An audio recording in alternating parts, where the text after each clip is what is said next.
Hi this is Shravani. Welcome to Manonetram. కోపం ఎవరికైనా సరే ఎప్పుడో ఒకప్పుడు వస్తుంది, రావాల్సిందే. ఎందుకంటే అదొక సహజమైన ఆరోగ్యకరమైన భావోద్వేగం. కానీ సందర్భాన్ని బట్టి దాన్ని నియంత్రించుకోవటం చాలా ముఖ్యం.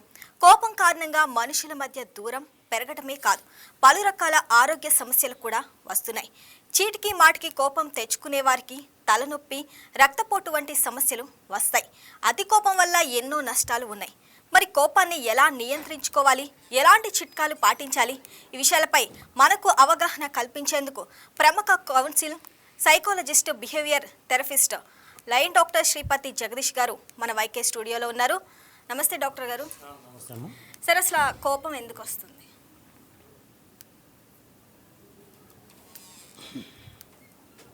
కోపం ఎందుకు వస్తుంది? కోపం దాని పుట్టుపూర్వోత్తరాలు సరదాగా మాట్లాడుకుందాం. మనం ప్రస్తుతం ఆధునిక యుగంలో ఉన్నాం. ఇంకా వెనక్కి వెళదాం, మధ్య యుగంలోకి వెళదాం, ఇంకా వెనక్కి వెళదాం. మనం చెట్టు తొర్రల్లో, కొండ గోడల్లో నివసించే రోజుల్లో 1,00,000 సంవత్సరాల క్రితం మనం జంతువులను పోలి ఉండేవాళ్ళం. అప్పుడు అక్కడ నివసిస్తున్నాం. అప్పుడు మనకు మాటలు లేవు, మాట్లాడుకోవటాలు లేవు. జంతువుల్లాగా అరుచుకోవటాలు ఉన్నాయి, కేకలేసుకోవటాలు ఉన్నాయి, సైకిల్ చేసుకోవటాలు ఉన్నాయి. మరి ఎప్పుడు మాట్లాడటం నేర్చుకున్నాం? 35,000 సంవత్సరాల నుంచి మనకు మాటలు రావటం జరిగింది. మరి మాటలు వస్తే కేవలం మాట్లాడుకుంటున్నామా? మన అభిప్రాయాలు వ్యక్తం చేసుకుంటున్నామా? అంతవరకే కాదు, భావోద్వేగాలతో సహా మనం మాట్లాడుతున్నాం. ఎలా? కోపం, శాంతం, దుఃఖం, ఆవేశం, ఇవన్నీ భావోద్వేగాలన్నీ కూడా మనం ప్రజల్లోకి తీసుకెళ్తున్నాం. మరి కోపం ఎలా వచ్చింది? భావోద్వేగాల్లో కోపం కూడా ఒకటి. అది మరి కోపం మంచిదా చెడ్డదా అని ఇక్కడ విశ్లేషణ కాదు కావాల్సింది. కోపం వల్ల శారీరక మానసిక హాని జరుగుతుంది. భావోద్వేగాల్లో కోపం అత్యంత ప్రమాదకరమైనదిగా చెప్పాలి. మనం ఆధునిక యుగంలో ఉన్నాం అనుకున్నాం కదా, ఇంకా వెనక్కి వెళ్ళాం. మనకు అప్పుడు ఆహారం కావాలి. ఏం చేసాం? వేటాడాం, జంతువులు వేటాడాం. ఎలా వేటాడాం? ఆయుధాలతోనా? చేతితోనే వేటాడాం. ఆయుధాలు ఉపయోగించడం తెలియదు 1,00,000 సంవత్సరాల క్రితం. మనం అరుస్తున్నాం, కేకలేస్తున్నాం, జంతువుల మీద దాడి చేస్తాం, చంపుతున్నాం, ఆహారం తీసుకుంటున్నాం. అయితే ఒక్కోసారి జంతువులు ఎదురు తిరుగుతున్నాయి, మన మీద దాడి చేస్తున్నాయి, మనం చంపేస్తున్నాయి. ఇప్పుడు ఏం చేసాం? పారిపోయాం. పోరాడు లేదా పారిపో, ఫైట్ ఆర్ ఫ్లైట్ మోడ్ మనకు ఆ రోజు నుంచే ఈ రోజు వరకు కూడా మనం అవలంబిస్తున్నాం. మరి ఈరోజు ఆధునిక యుగంలో ఉన్నాం. మరి ఇక్కడ జంతువులు లేవు, పులులు లేవు, సింహాలు లేవు, ఏనుగులు లేవు, మన మీద దాడి చేయడానికి ఏ క్రూర మృగాలు లేవు. మరి కోపం, ఎవరి మీద కోపం ప్రదర్శిస్తున్నాం? ఇక్కడ మనకి సమస్యలు ఉన్నాయి. సమస్యలు మనతో నిరంతరం ఉంటూనే ఉంటాయి. ఎప్పటిదాకా ఉంటాయి? మానసికంగా పరిణతి చెందిన నాటి నుంచి మరణించేంత వరకు సమస్యలు మనతోనే ఉంటాయి. వాటితో మనం ఏం చేయాలి? యుద్ధం చేయాలి. యుద్ధం ఎలా చేస్తాం? ఆయుధాలు ఉన్నాయా? నో. మరి ఏంటి ఆయుధం అంటే? కోపమే మన ఆయుధం. కోపాన్ని ఆయుధంగా ఉంచి మనం ఇవాళ యుద్ధం చేస్తున్నాం ఈ ఆధునిక సమాజంలో. అందుకే కోపం మనతో ఉంది. కోపం మనకు పుట్టి 1,00,000 సంవత్సరాలు అయితే కోపం అనేది ఒక భావోద్వేగం. ఆ భావోద్వేగం అనే ఆయుధం ద్వారా మనం యుద్ధం చేస్తున్నాం ఈ సమాజంలో. అమ్మా సరే, అసలు స్వీయ రక్షణలో కోపం పాత్ర ఎంత? స్వీయ రక్షణలో పాపం. స్వీయ రక్షణ అంటే ఏంటి అసలు? స్వీయ మనం రక్షించుకోవటం. మనం అంటే ఎవరు అసలు? శరీరము, మనం మనసు. శరీరాన్ని రక్షించుకోవడానికి కోపాన్ని ఆయుధంగా వాడుతున్నాం. మరి మనసు ఎలా రక్షించుకుంటాం? మన ఆత్మగౌరవం కించపరిచిన టైంలో, ఆత్మగౌరవం భంగం కలుగుతున్న సమయంలో, ఎదుటి వాళ్ళు మన చిన్నచూపు చూసిన సమయంలో మన కోపం ఒక ఆయుధంలా చేసుకుని మన రక్షించుకోవటం జరుగుతుంది. సార్, పెద్దవాళ్ళలో మనం కోపంని గమనిస్తూ ఉంటాం. అప్పుడే పుట్టిన శిశువుల్లో కూడా కోపం ఉంటుందా? అప్పుడే పుట్టిన శిశువులను మనం పరిశీలించినట్లయితే వారు బోసి నవ్వుతూ సరదాగా ఆనందంగా ఉంటారు, నవ్వుతూ ఉంటారు. మరి వారి కోపం ఎలా వస్తుంది? కోపం రాదా? కోపం వాళ్ళకి రావాలా? అయితే ఇక్కడ మనం ఒక విషయాన్ని గమనించాలి. మనం 1,00,000 సంవత్సరాల క్రితం ఎలా ఉన్నాం? జంతు ప్రవృత్తి కలిగి ఉన్నాం. ఇవాళ పుట్టిన బిడ్డలో కూడా జంతు ప్రవృత్తి ఉంటుంది. ఎలా ఉంటుంది? ఒక బిడ్డ ఉన్నాడు, మీరు చెప్పినట్లు అప్పుడే పుట్టిన బిడ్డ బోసి నవ్వులతో ఉన్నాడు. ఉన్నట్లుండి ఏడుస్తున్నాడు. ఎందుకు ఏడుస్తున్నాడు? ఆకలయింది. ఆకలైన తర్వాత పక్క తడవడం మొదలైంది. అసౌకర్యానికి గురయ్యాడు, అందువల్ల ఏడుస్తున్నాడు. ఏడుపు వింది. తల్లి గబగబా పరిగెత్తుకుంటూ వచ్చింది. పరిగెత్తుకుంటూ వచ్చి పాలిచ్చింది. పాలిచ్చిన తర్వాత పక్క అంతా శుభ్రం చేసింది. అంటే అసౌకర్యాన్ని తొలగించింది. అప్పుడు మళ్ళీ చిరునవ్వులు నవ్వుతున్నాడు. ఇక్కడ మనం గమనించాల్సింది ఏమిటి? తనకి అసౌకర్యం కలిగినప్పుడు ఏడుపు ద్వారా తన కోపాన్ని వ్యక్తం చేస్తున్నాడు. చిన్న పిల్లలు కూడా కోపాన్ని వ్యక్తం చేసే అవకాశాలు వాళ్ళకు ఉన్నాయి. ఎందుకున్నాయంటే వాళ్ళ సమస్య పరిష్కార శక్తిగా కోపాన్ని పిల్లలు ఉపయోగించుకుంటున్నారు అనేది మనం గమనించాలి. సరే, అసలు బాల్యంలో పిల్లలు కోపాన్ని ఎందుకు అలవాటుగా చేసుకుంటారు? కోపాన్ని అలవాటుగా ఎందుకు చేసుకుంటారు? ఇప్పుడు మనం గమనించాం. వాళ్ళ సమస్య పరిష్కారం కోసం కోపాన్ని అలవాటుగా చేసుకుంటారు. కోపానికి బదులుగా ఏం చేస్తున్నారు వాళ్ళు? ఏడుపు. ఏడ్చినప్పుడు ఏం చేస్తారు? తల్లిదండ్రులు వస్తారు. ఏం కావాలి నాన్న, ఏం కావాలి నాన్న అంటారు. అందుకే వాళ్ళకి ఏ అవసరం వచ్చినా సరే వాళ్ళ అవసరాలు తీర్చుకోవడం కోసం పిల్లలు కోపాన్ని ఒక ఉపకరణంగా వాడుకుంటారు. ఏడుస్తూ ఉంటారు. తల్లిదండ్రులు పిలిపించుకుంటుంటారు, స్నేహితులు పిలిపించుకుంటారు, వాళ్ళ అవసరాలు తీర్చుకుంటూ ఉంటారు. సరే, అసలు బాల్యంలో కోపాన్ని ఎలా నేర్చుకుంటారు? ఎలా నేర్చుకుంటారు? బాల్యం అనే కాదమ్మా, తల్లిదండ్రులు పిల్లలు ఇంట్లో ఉన్నారు. పిల్లలు ఎలా నేర్చుకుంటారు? చూడటం ద్వారా నేర్చుకుంటారు, వినటం ద్వారా నేర్చుకుంటారు, అనుభూతి చెందటం ద్వారా నేర్చుకుంటారు. ఓకే, చూడటం ద్వారా, వినటం ద్వారా, అనుభూతి చెందటం ద్వారా నేర్చుకుంటారు. మరి ఏం చూస్తున్నారు? ఇంట్లో ఎవరుంటారు? అమ్మ నాన్న. అమ్మ నాన్న ఏమంటాడు? అమ్మ నాన్న ఏమంటుంది? నాన్న అమ్మనేమంటాడు? నాకు కోపం వస్తే నేను మనిషిని కాదు, జాగ్రత్త. ఒకళ్ళనొకళ్ళు తిట్టుకుంటూ ఉంటారు, కోపగించుకుంటూ ఉంటారు. మరి పిల్లలు ఏం చేస్తారు? చూస్తూ ఉంటారు, వింటూ ఉంటారు, అనుభూతి చెందుతూ ఉంటారు. ఇవన్నీ కూడా వాళ్ళ మస్తిష్కంలో ముద్రించుకుపోతాయి, నిక్షిప్తమైపోతాయి. మనస్తత్వ శాస్త్రం చెప్తుంది, సైకాలజీ చెప్తుంది, చిన్ననాటి మన అనుభవాలే పెద్దయిన తర్వాత మన జీవితం. ఇప్పుడు మన ఇంట్లో అమ్మా నాన్న కోపడుకుంటున్నారు. ఎలా నేర్చుకుంటారని మీరు అడిగారు.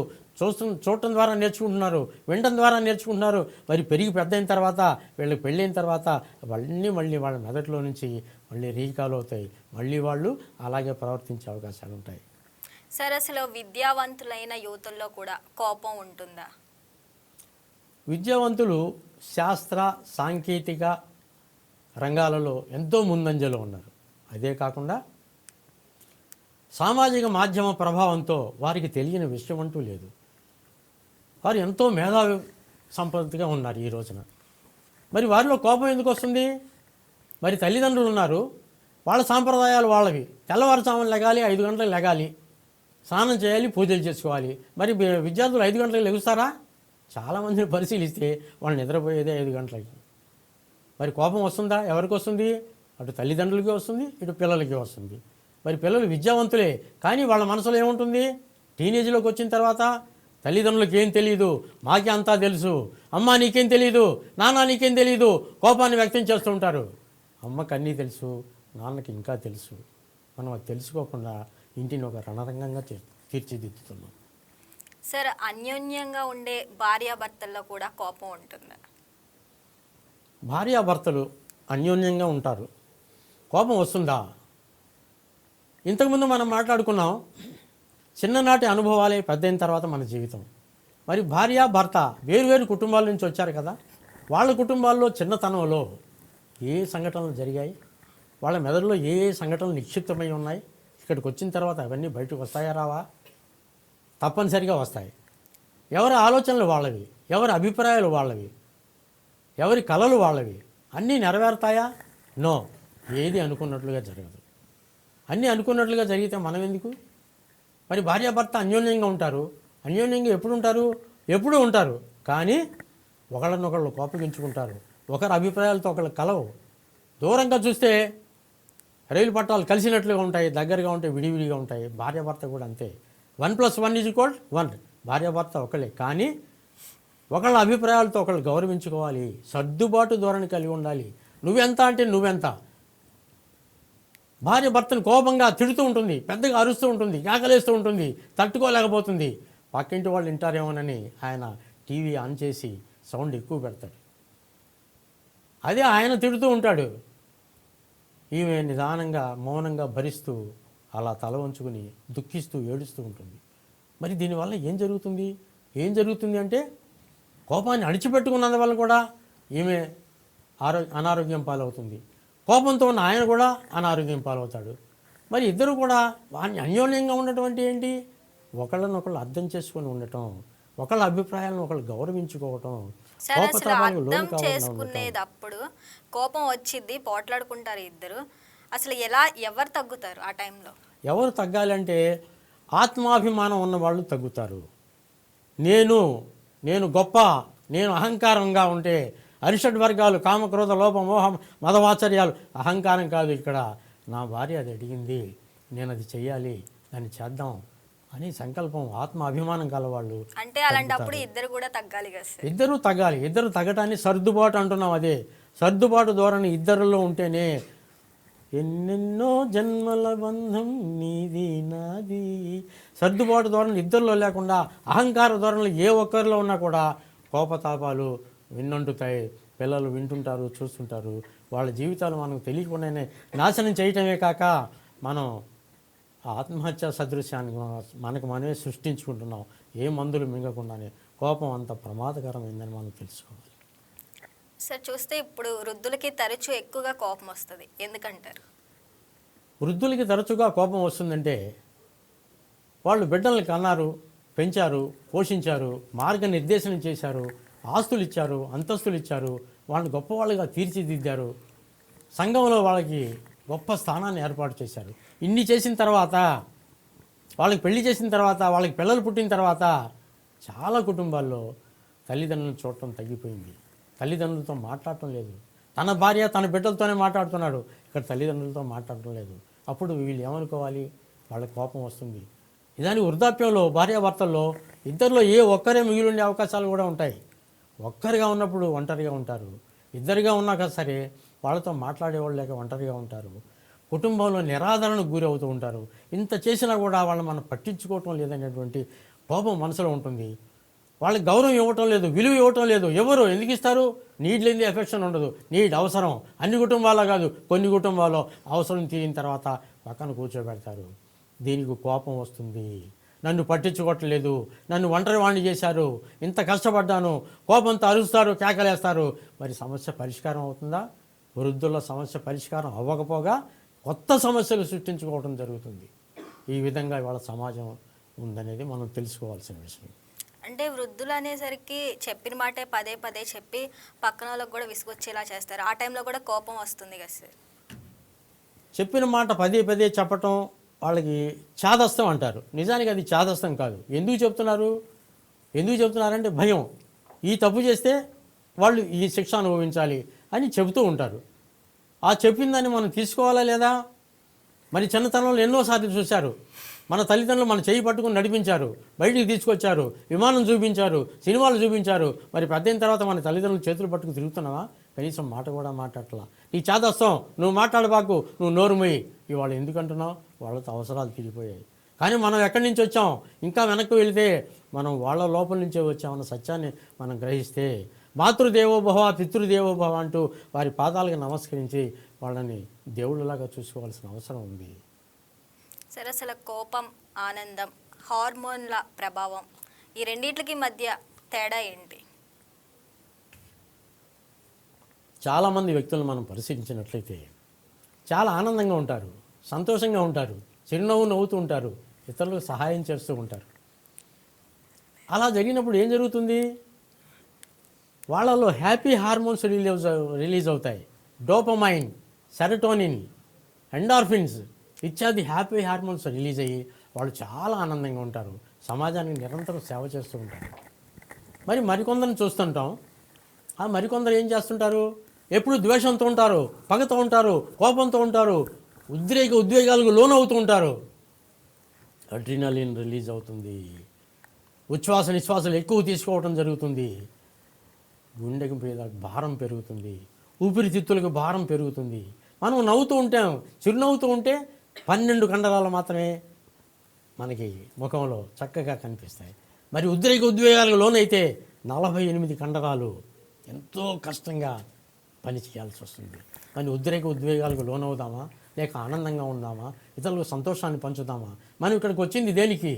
పరోపకారార్థం ఇదం శరీరం. ఈ శరీరం ఇతరుల సేవ కొరకే ఇవ్వబడింది. ఆ సత్యాన్ని గమనిస్తే ఇతరులకు నిరంతరం సేవ చేస్తూ ఉంటే హ్యాపీ హార్మోన్స్ రిలీజ్ అవుతుంటాయి, ఆనందంగా ఉంటాం, సంతోషంగా ఉంటాం, సంతోషంగా ఉంచుదాం, సమాజంలో అందరినీ సంతోషంగా ఉంచుదాం. హ్యాపీ హార్మోన్లు, ఈ సెరటోనిన్ ఇవన్నీ కూడా ఉండాలంటే మనం నిరంతరం సమాజంలో కలిసి ఉండాలి. సమాజం అంటే ఏంటి? సమాజం ఏంటి ఏంటి మన కోసం ఇప్పుడు ఇది సమాజం. సమాజంలో కలిసి ఉందాం, హ్యాపీ హార్మోన్స్ని మనం వృద్ధి చేసుకుందాం. సార్, కోపం అనేది ఒక్కొక్క వ్యక్తిలో ఒక్కొక్కలాగా వ్యక్తమవుతుంది. అసలు ఎందుకంటారు అలా? కోపం ఒక్కొక్క వ్యక్తిలో ఒక్కొక్కలాగా వ్యక్తం అవటానికి అసలు మూల కారణాన్ని తెలుసుకుందాం. కోపానికి మూల కారణం ఏంటి తెలుసా మీకు? మనం ఒక రోడ్డు మీద నడుస్తున్నాం, వేగంగా నడుస్తున్నాం, దూరంగా ఒక కుక్క పడుకొని ఉంది రోడ్డు మధ్యలో. వేగంగా నడుస్తున్నాం, మనం దగ్గర అవుతున్నాం, కుక్క మన చూసి లెగిసింది పైకి. మన నడక వేగం తగ్గింది. ఎందుకు తగ్గింది? కుక్క ఎందుకు లేచింది? కుక్క భౌ అని అరిచింది. వెంటనే మనం పక్కన ఉన్న రాయి తీసుకున్నాం. ఎందుకు రాయి తీసుకున్నాం? కుక్క ఎందుకు అరిచింది? ఎందుకు అరిచింది అంటే మనం కుక్కని ఏదైనా చేస్తామేమో దానికి భయం కలిగింది, అది అరిచింది. మరి మనం నడుస్తున్న వాళ్ళం చక్కగా వెళ్ళిపోవచ్చుగా, ఆగామెందుకు? నడకలో మార్పు వచ్చింది ఎందుకు? రాయి పట్టుకున్నాం ఎందుకు? ఎందుకంటే కుక్క మనకు కరుస్తుంది ఏమన్నా మనకు భయం కలిగింది. అంటే ఇక్కడ మనం రూట్ కాజ్ ఏంటంటే, కోపానికి రూట్ కాజ్ ఏంటి అంటే భయం. ఎవరైతే కోపంతో ఉంటారో వారు భయంతో ఉన్నారు. కోపానికి వెనక భయం ఉంది. ఆ భయాన్ని కప్పిపుచ్చుకోవటం కోసం కోపాన్ని ప్రదర్శిస్తున్నారు.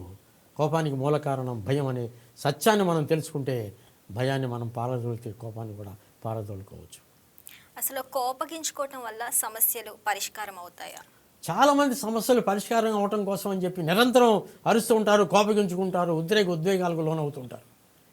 తన కింద పనిచేసే వాళ్ళు తన సహోదరుల్ని, పక్కన వాళ్ళందరినీ కూడా విసుక్కుంటుంటారు, అసహ్యించుకుంటుంటారు. పరిష్కారం అవుతుందా? నో. తాత్కాలిక పరిష్కారం మాత్రమే.